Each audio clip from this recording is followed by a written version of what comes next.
Our bodies give us answers when we tune in and listen. The universe isn't just out there, it's interacting with you. Claim your power by embracing the unknown. This is Tracy with Tracy Talks, and I'm here to ignite your curiosity. Don't just listen, embrace it. We are fully into Scorpio season now. The sign of Scorpio is one of emotions, deep, rich emotions.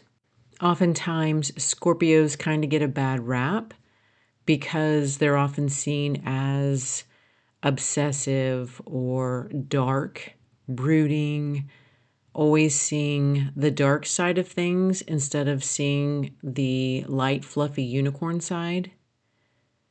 But Scorpios are often known for research, for digging deep into something, for being able to spot deception in other people. I was reminded this morning that it's really a good time to practice tuning into our bodies and listening when we have questions. And I think there's this belief that tuning into our intuition is listening for something to download into our minds, when in actuality, intuition can easily come through our bodies.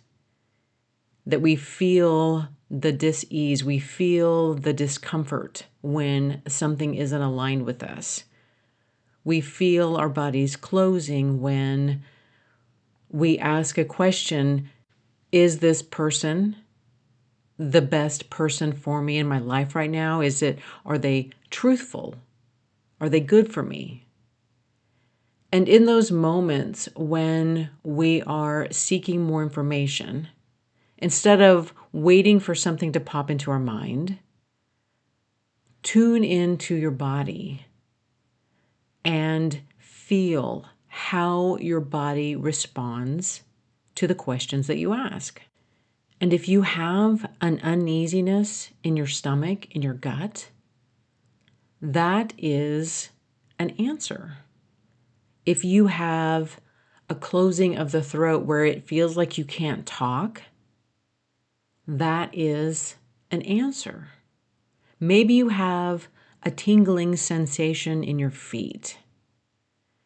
That is your intuition responding in a way that you can understand. But it also requires us to be still and tune in and really listen.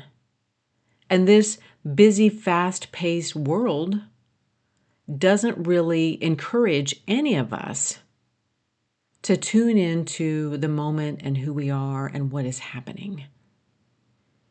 There's so much emphasis put on our cognitive ability and what our brains can process and what we can pick up. But I find that the information that I get in the subtle responses in me are a more truthful and reliable response. And if you are a Scorpio or have planets in Scorpio, that sometimes it is just natural for us to pick up on the subtleties and pick up on the natural intentions of things, because sometimes people have bad intentions. And a Scorpio will often see that and question it and recognize it. And then there's other people who are just like, no, everything's cool. Everything's on the up and up. I don't understand why you always have to see the negative side of things. But as an official card-carrying Scorpio person here, I'm just naturally drawn to the subtleties, to the emotions that aren't being spoken, to the undercurrent. Those are the areas where I actually like to live in. I like to be in those darker moments. And right now in Scorpio season, we are in that energy. that energy of doing more research, learning more about what is really going on, being the detective and looking at the clues. What is this moment, this situation, really saying to me underneath the obvious? Is there more to the story? Is there more that's not being said? And how can I trust those hits of information that I'm getting and not doubt them and not second guess them and just take them as they are? Somebody isn't being honest? Okay. Do I want to continue to show up in the capacity in which I am? Do I need to pull back my energy? Do I need to redefine my relationships and what and how I show up? Sometimes it isn't easy to tune into your body because we have this desire for one answer to show up. We are emotionally attached to a specific outcome. And it makes it more difficult for us to get the unbiased intuitive hit when we ask a question and there's two answers and we really want this one answer to be true. We really want this person to be good and for our highest, best good. And we want to lean towards that answer. And in those times, we're skewing the response. We're skewing how the information feels in our body and how the response shows up.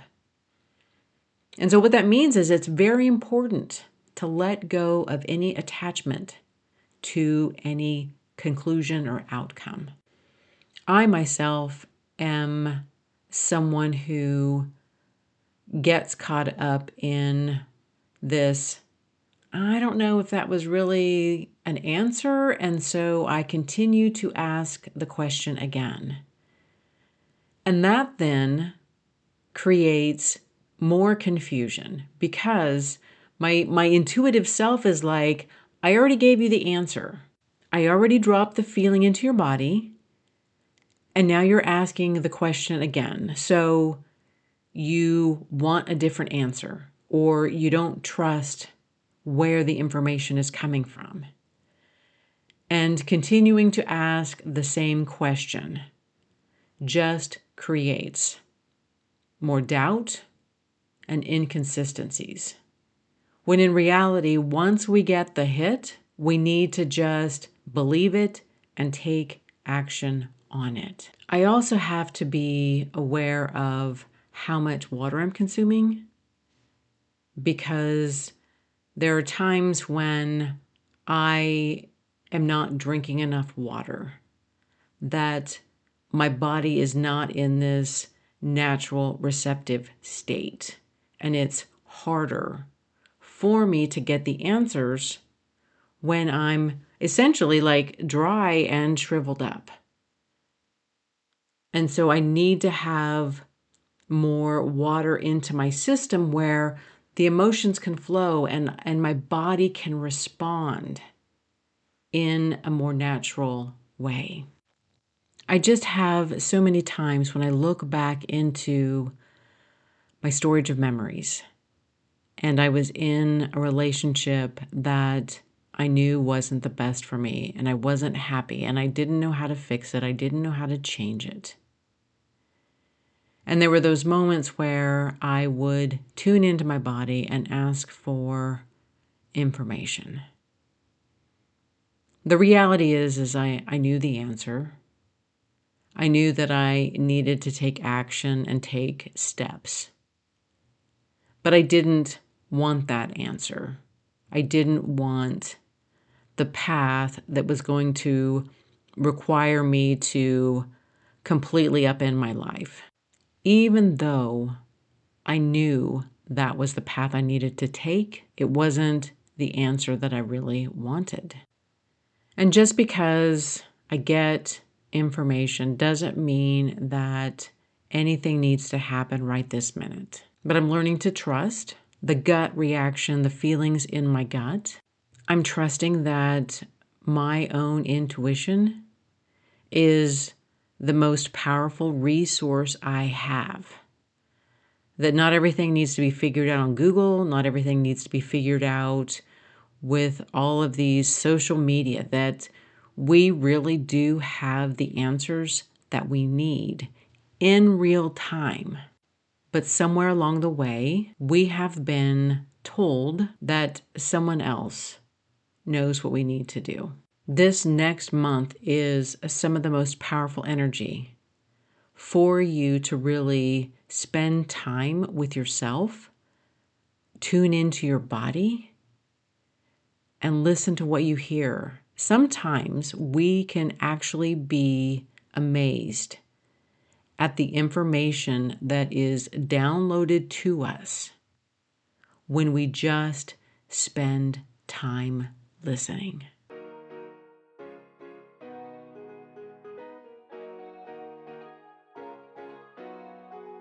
Thank you for listening to this episode of Tracy Talks. Remember to rate, review, and subscribe, and share with others who would enjoy listening to this podcast. Friends can find Tracy Talks available on iTunes, Spotify, Substack, and YouTube. Hit me up on Instagram and Facebook at More Tracy Talks. And until next time, we meet again.